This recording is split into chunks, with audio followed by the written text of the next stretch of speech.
Zagales, zagalas, señores del jurado, yo soy Roberto y os quiero dar la bienvenida a este pequeño canal donde, como sabéis, solemos hablar de cine. A veces la vida te da sorpresas y eso es un poco lo que me ocurrió a mí en la tarde de ayer. Tenía bastantes ganas de ir al cine y así lo hice para ver ese estreno de blockbuster veraniego sin pretensiones que tiene pinta de ser la película Meg 2 o Megalodon 2. La cuestión es que cuando llegué al cine en el que pretendía ver la película, me encontré con que habían tenido problemas con la copia de la misma y no sabían ni si podían proyectarla, con lo cual mi plan de ir al cine se fue al garete.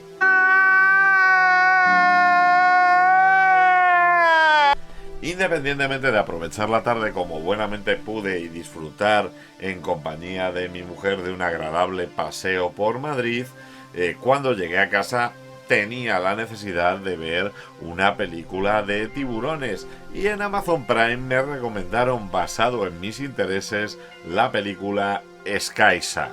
Y bueno, realmente viendo el argumento de la película, esta idea de un grupo de tiburones pilotados por zombies nazis que atacan aviones en el trayecto por el Círculo Polar Ártico parecía sobre el papel una película divertida.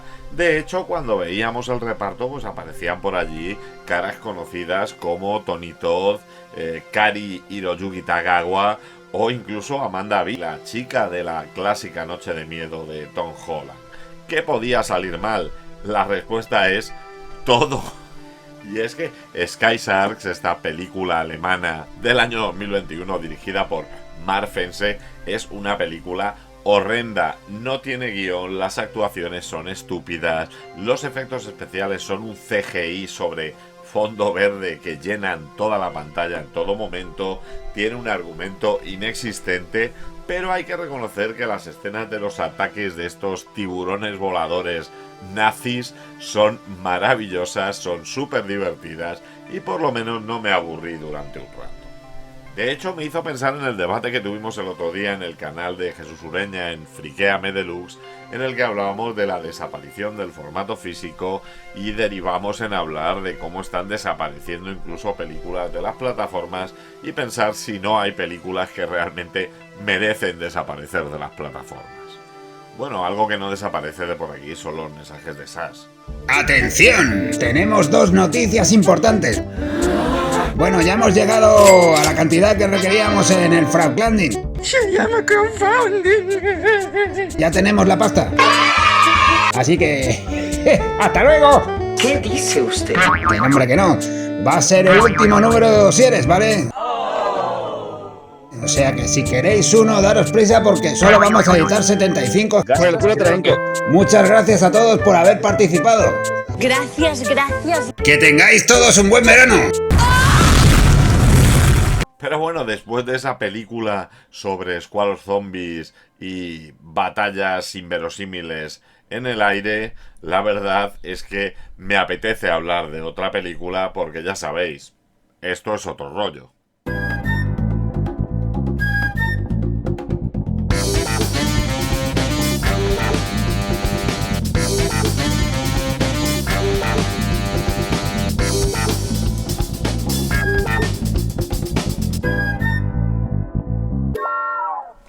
Y es que en el año 1999 Renny Harlin trajo a nuestras pantallas la película Deep Blue Sea. En esta película una científica, Susan McAllister, interpretada por Saffron Burrows, está en la búsqueda incansable de la cura para el Alzheimer. Para ello tiene un complejo marino en el Pacífico donde está realizando experimentos genéticos con tiburones, con 3 tiburones, en una plataforma marina llamada Acuática. En esta plataforma marina, pues bueno, conoceremos al personal que está trabajando en ella. Si tiene a doctores como Jim, interpretado por Stellan Skarsgård, técnicos como Tom, el cuidador de tiburones, Carter Blake, interpretado por Thomas Jane, o un cocinero interpretado por LL Cool J. Tras una reunión en el despacho de su jefe, un Ronnie Cox, que pasó prácticamente desapercibido por esta película, conocerá al principal inversor de esta investigación, el cual no es otro que el multimillonario Russell Franklin. Doctora, Los 200 millones que he invertido en el proyecto se deben en gran parte a su investigación. Pero cuando el mercado abra el lunes, a pesar de mi reputación, nos harán trizas. No me gustan las alturas y caigo de ellas. Créame, lo siento. Este Russell desea conocer las instalaciones, desea conocer la investigación y, en fin, desea conocer en qué se está gastando el dinero que está entregando. Y así viajará junto a la doctora a la plataforma acuática. He leído un artículo sobre usted, de lo ocurrido en el Himalaya. Los Alpes. Eso. Tras presentarnos a todos los miembros de la plataforma y tras asistir a un ensayo exitoso en el cual consiguen extraer del cerebro del tiburón esta proteína que será capaz de curar el Alzheimer, verán cómo los tiburones empiezan a tener un comportamiento extraño, y es que, dadas a las modificaciones genéticas, dada la mayor inteligencia de las que se les ha dotado, empezarán a intentar escapar de la plataforma, y para ello tendrán que eliminar a los principales obstáculos, y estos no serán otros que los pobres humanos.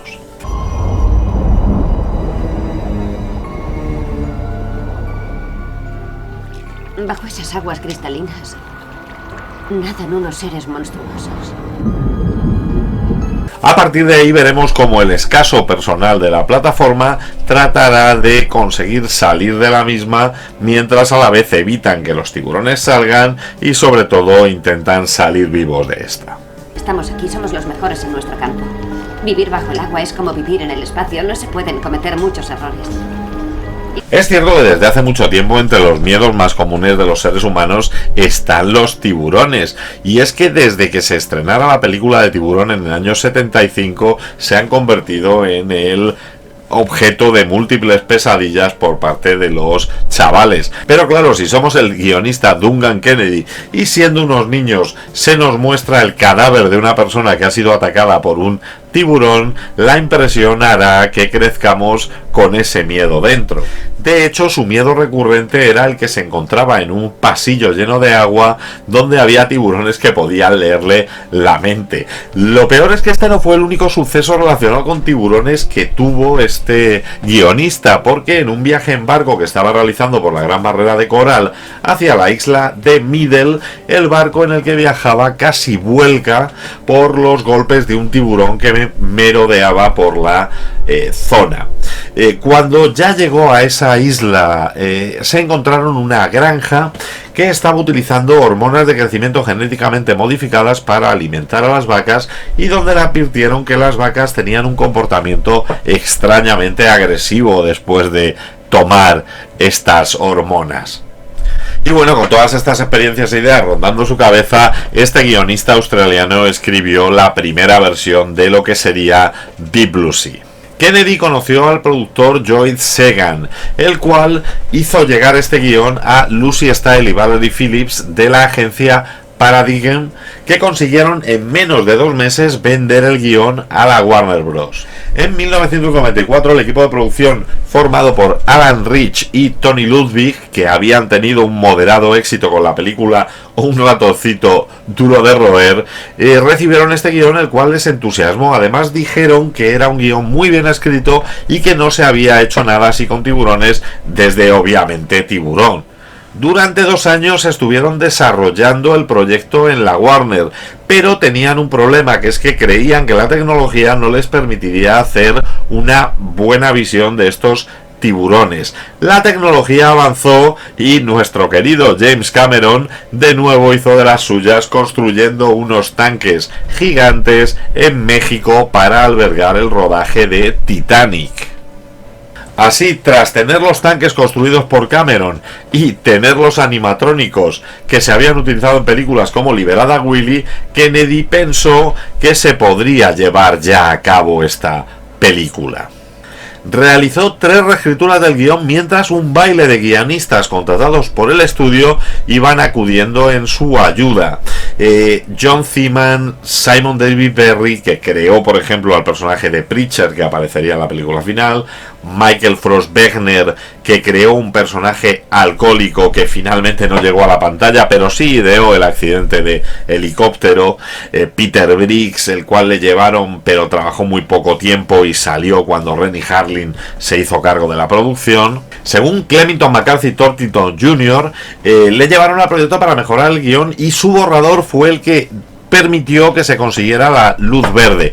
De hecho, este guionista fue el que ideó el momento del tiburón lanzando al hombre contra la ventana del laboratorio, fue el que creó la escena de la muerte del inversor en medio de un enérgico discurso, aunque ahí realmente hubo mezcla de ideas, porque el supervisor de efectos especiales Jeffrey Okun fue el que decidió que el personaje debería morir en el inicio de la película, y Akiva Goldsman, un productor, fue el que aportó el background de ese pasado de Franklin, de ese pasado del inversor, el cual realmente pues hace que la escena resulte épica. Aún así no terminaba de arrancar la película, y es que hasta que no entró en ella en 1997 el director finlandés Renny Harlin, la película tenía muy poca viabilidad de cara al estudio. La cuestión es que Renny Harlin venía de encadenar dos fracasos bastante importantes. Había pinchado con La isla de las cabezas cortadas, una película de piratas injustamente tratada, protagonizada por Geena Davis y Matthew Modine, y que a mí me parece bastante divertida, y el fracaso de otra película también muy entretenida, Memoria Letal, de nuevo con Geena Davis y con Samuel L. Jackson. Después de esos dos fracasos, Harlin creía que necesitaba algo distinto, algo en lo que se jugara realmente el tener el prestigio o perderlo definitivamente, y Deep Blue Sea le pareció una buena opción, dado que mezclaba acción, mezclaba algo de terror y sobre todo le permitía hacer escenas muy espectaculares con distinto tipo de especialistas, animatrónicos y CGI. Nada más unirse al proyecto, Renny Harlin contrató al matrimonio de guionistas Wayne y Donna Powers, los autores, por ejemplo, de la adaptación de The Italian Job, y les hizo que escribieran el libreto final. Dado que la tecnología ha avanzado muchísimo desde el estreno de Tiburón, los guionistas pensaron que podrían darle un toque diferente a esta película y realizaron el guión que se llevó a las pantallas. Las versiones anteriores eran películas más enfocadas al misterio, muy tipo Parque Jurásico, o sea, realmente los tiburones se creaban para una especie de logia de caza de alta tecnología, había un Mad Doctor, un científico loco que era el que gestionaba el laboratorio, y se deshicieron por tanto de todo lo que eran granadas, misiles y personajes de caza. Querían un thriller de horror sencillo, con buenos efectos, poco artificio, sin científicos exagerados y con personajes con los que el público pudiera empatizar. Sí mantuvieron la idea inicial de que los tiburones eran modificados genéticamente, pero cambiaron los personajes, el diálogo y todo el tono de la historia. La idea principal que sí mantuvieron fue la de que la plataforma, la acuática, fuera hundiéndose en el fondo del mar, permitiendo así que los tiburones atacaran en lugares insospechados como cocinas o dormitorios. Pero bueno, también hicieron un cambio para dar un poquito de verosimilitud al guión, y es que en las versiones iniciales del guión, estos científicos que estaban trabajando en la plataforma marina lo que buscaban era la cura contra el cáncer, y este fin les parecía demasiado ambicioso a los nuevos guionistas. Buscaron algo más creíble y decidieron que la búsqueda de la cura del Alzheimer era algo bastante más alcanzable.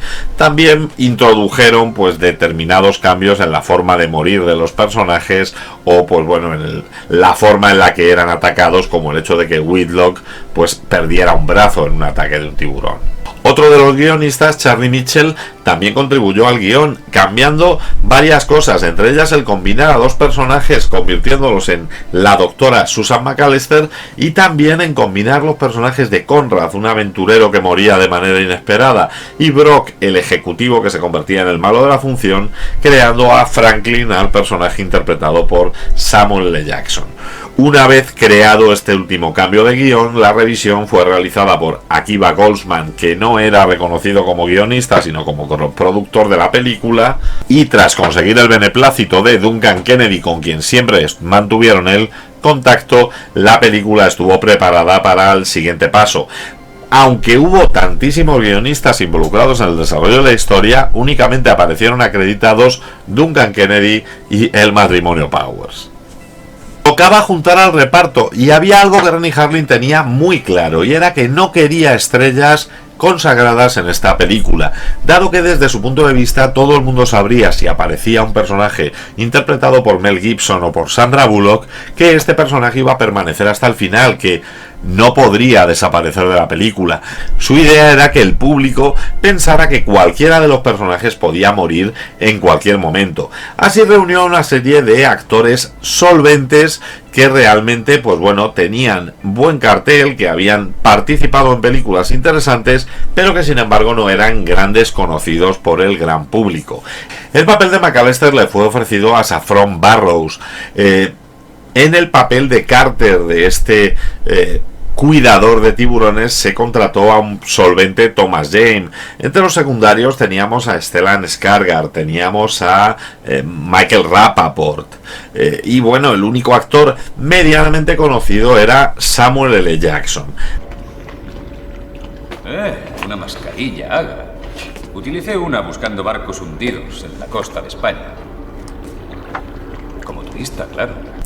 Harlin había tenido muy buena experiencia con este actor en el rodaje de Memoria Letal y declaró en alguna ocasión que le había contratado para tener un punto de apoyo en la realización de la película. Inicialmente a Samuel L. Jackson le ofrecieron el papel de Sherman Dudley, de Preacher, el cocinero del complejo, pero lo rechazó porque le parecía un personaje demasiado simple. Como tenían muchísimas ganas de tenerle en la película, se hizo esta combinación de personajes que hemos comentado antes y se creó el personaje de Russell Franklin, el personaje del multimillonario mecenas que está pagando la plataforma.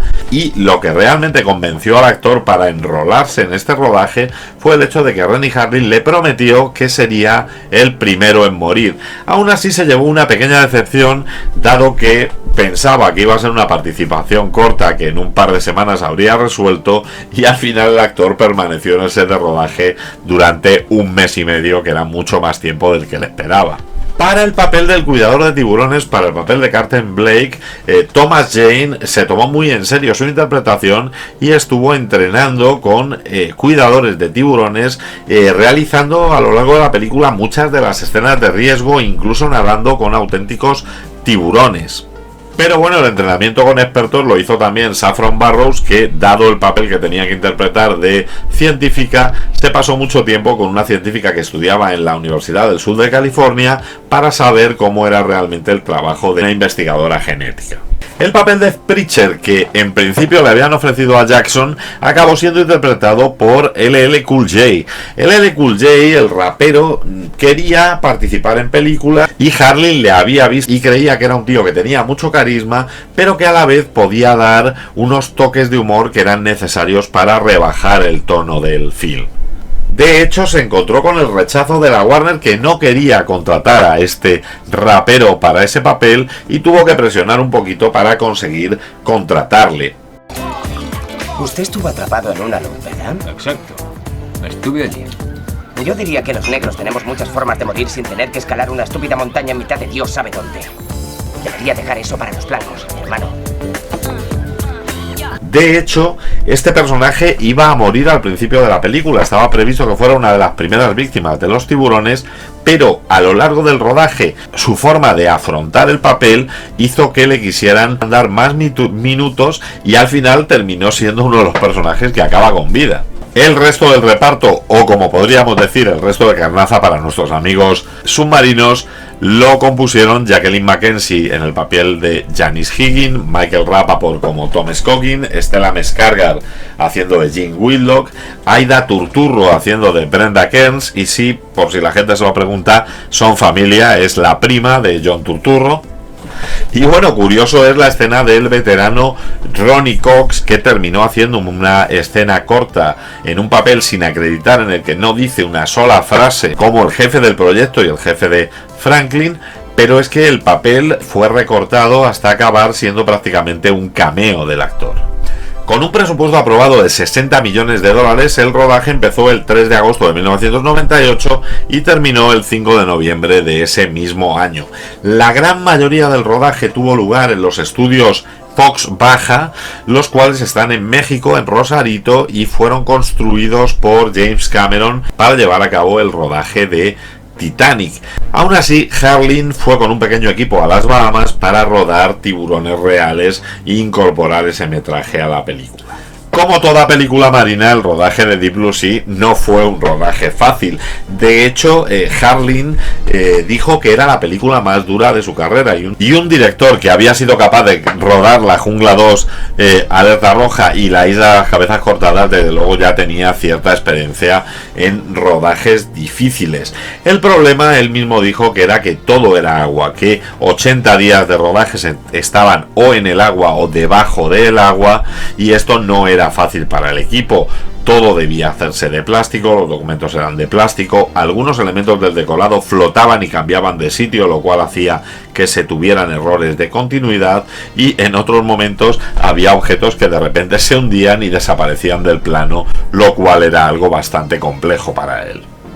Para quien supuso también un reto rodar en el agua fue para el diseñador de producción, William Sandel, para el que el mayor desafío era el construir los escenarios. Estos escenarios debían ser enormes, pero además debían estar diseñados para que aguantaran la tensión de estar debajo del agua y la presión de debajo del agua. Además, era importante que algunos de estos decorados fueran móviles para poder sumergirlos y hacer la sensación de que realmente la plataforma se encontraba completamente debajo del agua. Thomas Jane declaró: el primer día estaba en una jaula y eso fue bien, pero al día siguiente le metieron a 9 metros de profundidad, le quitaron el respirador y le empezaron a echar sangre, tripas y esas cosas, por lo cual la experiencia para él fue bastante horrible. La mayoría de los incidentes que hubo en la producción, sin embargo, tuvieron que ver más con los animatrónicos de los tiburones. Hubo un momento en el que hubo un cortocircuito en el sistema electrónico del tiburón que tenía que atacar a Saffron Burrows en su habitación. Saltó fuera del agua, golpeó el techo del set, el cual rompió. El techo del set estaba hecho con planchas de hierro fundido. Hubo otro momento en una escena con LL Cool J en el que el operario que debería manejar uno de los tiburones soltó el joystick, quedando una pierna del actor atrapada en la boca del tiburón por debajo del agua. Menos mal que como precaución le habían dado un pequeño bote de oxígeno que le permitió aguantar hasta que consiguieron sacarle a la superficie. Trabajar en los tanques de agua además tenía sus propios problemas, y es que estos estudios tenían 5 tanques diferentes y llenar cada uno de ellos llevaba 2 días. Además de llenarlo, había que filtrar el agua para poder rodar con la iluminación adecuada.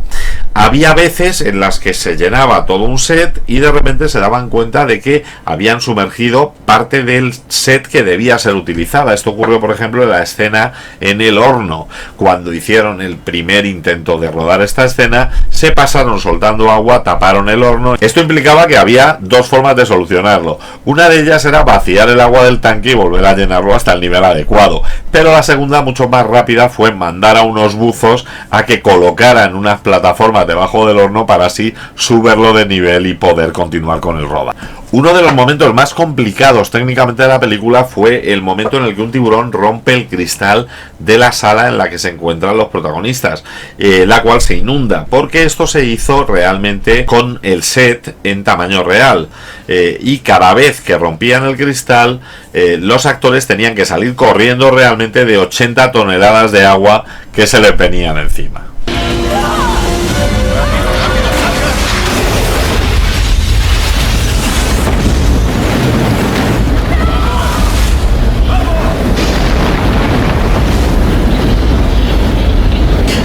De hecho, esto no sería la única vez que se lo hicieron a los actores, dado que al rodar la secuencia en la que llevaban la camilla hasta el helicóptero, por accidente le soltaron 3 toneladas de agua encima a los actores, haciendo que fueran arrastrados por la pasarela y que casi cayeran al mar. Cuando ya estaban metidos en pleno rodaje, se dieron cuenta de que todavía no quedaba claro qué estaban haciendo los científicos en el laboratorio y crearon a un nuevo personaje. Este personaje era el jefe de Franklin, al que daba vida Ronny Cox. Le escribieron 3 escenas al personaje y construyeron un set en México para las oficinas de la compañía donde se producía esta reunión.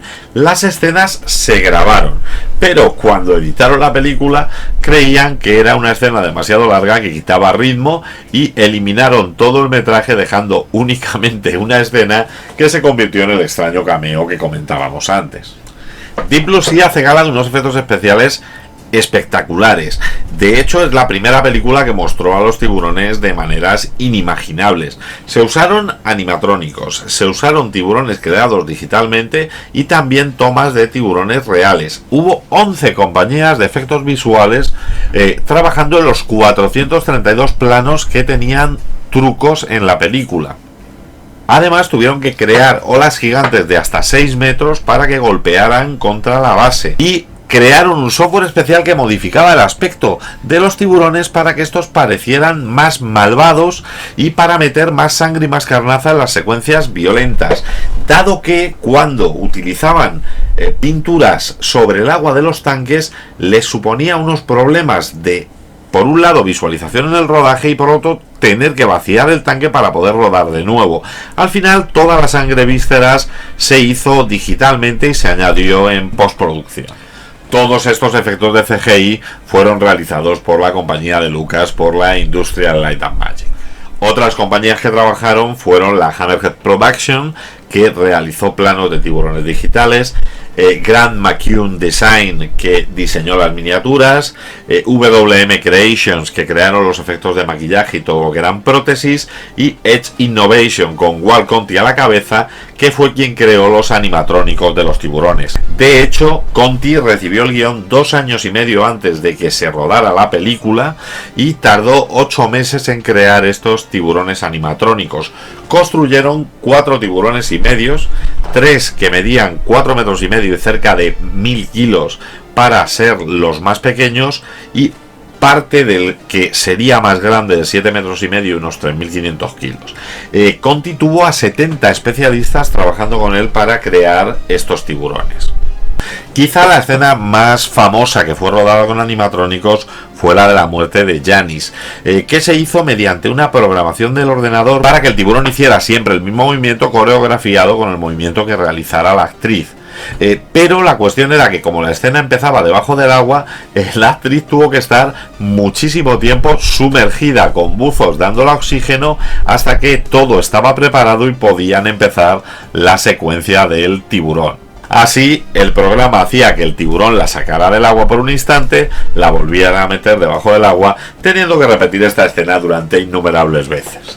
Este mismo método con animatrónicos se hizo cuando el tiburón le arranca el brazo a Jim Whitlock, usando un animatrónico y un especialista con una prótesis en el brazo. Lo conseguiste.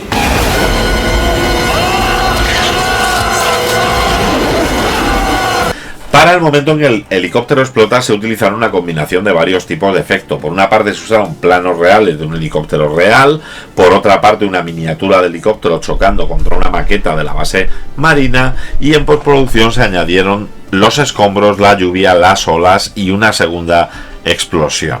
Sin embargo, para el equipo de efectos especiales, lo más complejo fue la recreación de la tormenta, que requirió utilizar un software, elementos prácticos y CGI en la misma escena, y que a ellos les pareció la escena de la que podrían sentirse más orgullosos. Para la banda sonora se escogió al compositor Trevor Rabin, el cual estuvo toda la promoción de la película contestando en todas las entrevistas a una misma pregunta, que era que si se había inspirado en la música de Tiburón, reconociendo él que la gran influencia que tuvo John Williams y Tiburón en su obra fue intentar no parecerse a él en nada.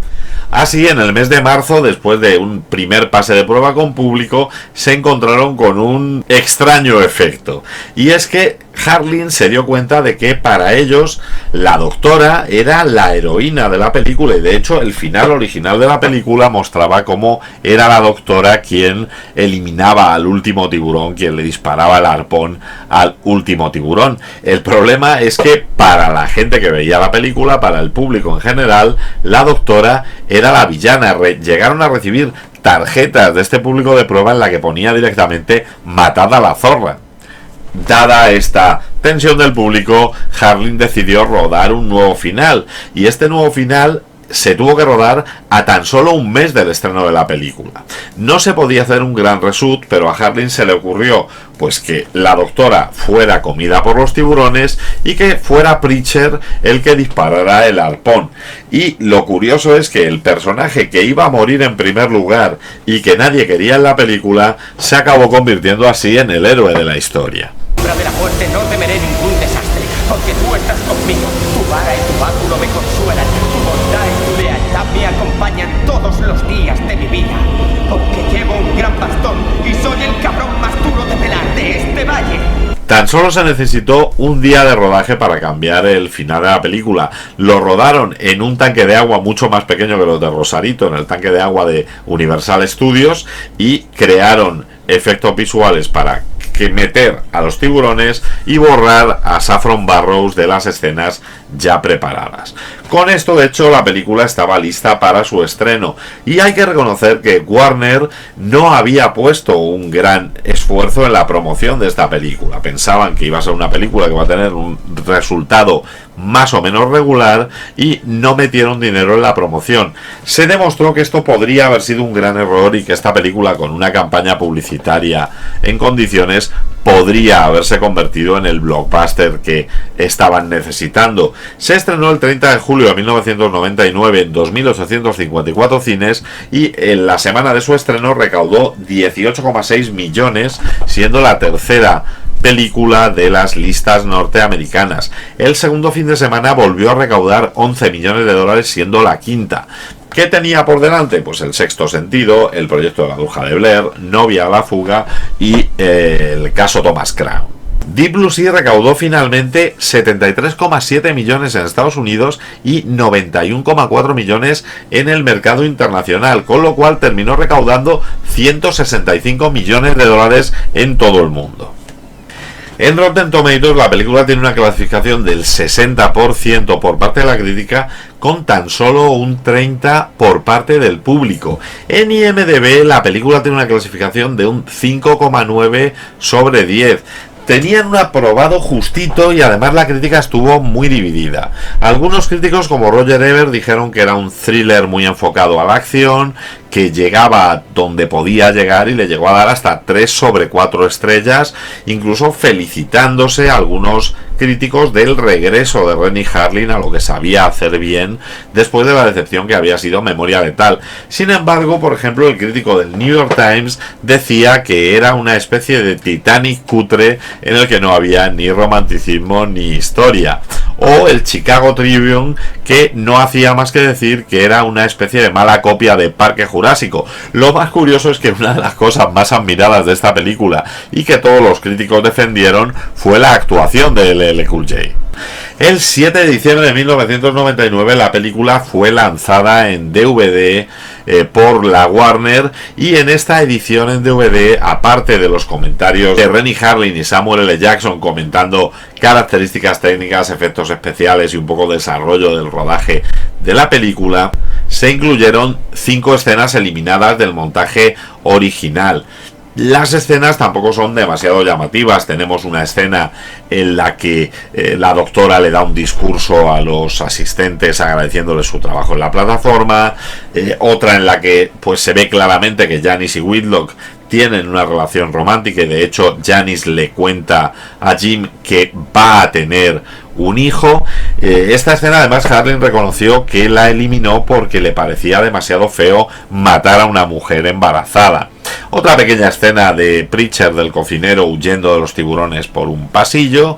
Otra en la que Janice discute con la doctora McAllister como consecuencia de la muerte de Jim, culpando a la doctora de todo lo que está ocurriendo en la plataforma. Y otra en la que, pues bueno, el ingeniero y Carter pues están discutiendo sobre la viabilidad o no de huir nadando de los tiburones debajo de una balsa con una bolsa de agua.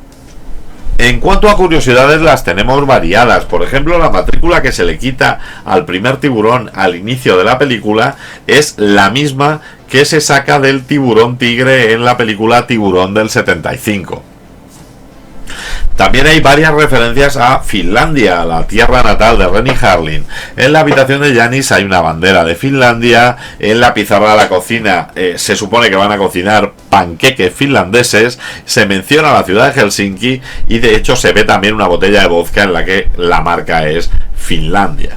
El loro que se usaba como mascota de LL Cool J no paraba de morderle los aretes, los pendientes que este actor llevaba. Al final se vio obligado a quitarse todos estos pendientes para poder continuar con el rodaje.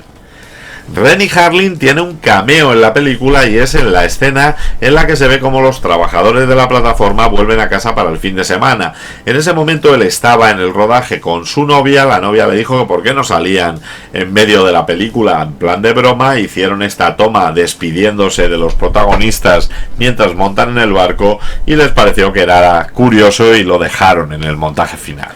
El body count de la película, el número de muertos, asciende a 9 muertos. Obviamente sin contar a los 3 tiburones ni al loro. LL Cool J cantó el rap que se convirtió en el tema principal de la película, Deepest Blues.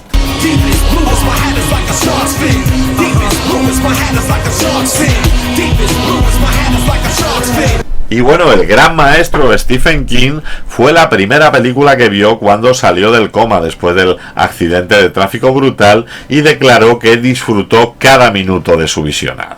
En mi opinión, Deep Blue Sea se convirtió en la última gran alegría que nos ha dado Renny Harlin, bueno, sin contar Cazadores de Mente, que también es una película bastante entretenida. Lo divertido de esta película fue el enfoque que Renny Harlin le dio al mundo de los tiburones, dado que utilizó la estrategia completamente contraria a la que había utilizado Steven Spielberg en Tiburón.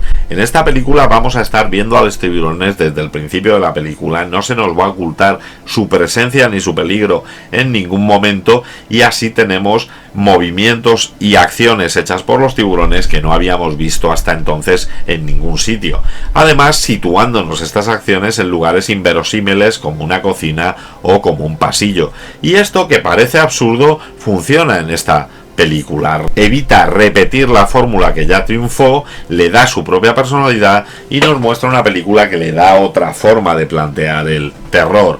Al final, la historia es una historia universal, es la historia del científico que juega con la naturaleza, que juega con el entorno y que consigue que todo esto se vuelva en su contra y sea castigado por el juego que ha mantenido con la naturaleza. Da igual que la causa de los científicos sea hiperjusta como lo sería la cura del Alzheimer, pero el fin no justifica los medios y no todo vale para conseguir lo que queremos. Renny Harlin no es recatado a la hora de mostrar cómo los distintos personajes van siendo asesinados por estos tiburones. La película ya va a empezar con un ataque de un tiburón a unos jóvenes, y cuando llegamos a la plataforma submarina, cuando acompañamos a Samuel L. Jackson a este viaje, vamos a ver cómo todo se desmadra desde un primer momento. Pero además tiene escenas para el recuerdo. Desde luego, la primera escena que a todo el mundo se nos viene a la cabeza cuando pensamos en Deep Blue Sea es la de la muerte de Samuel L. Jackson, la cual fue efectiva e inesperada. De modo que no quiero oír más discusiones de ningún tipo. Todos arrimaremos el hombro y de ese modo encontraremos la forma de salir de aquí. Así que primero aislaremos la piscina. El reparto lo hace bastante bien. Independientemente de que el trabajo de LL Cool J fuera muy valorado por la crítica, el resto de actores hacen un gran papel, teniendo en cuenta que no son los protagonistas de la película, porque Renny Harlin se ha encargado de que los protagonistas de la película sean los tiburones. Aunque lo que sí salió de aquí para gran alegría de Thomas Jane fue la demostración de que Thomas Jane podía ser un héroe de acción solvente, papel que luego repetiría en varias producciones.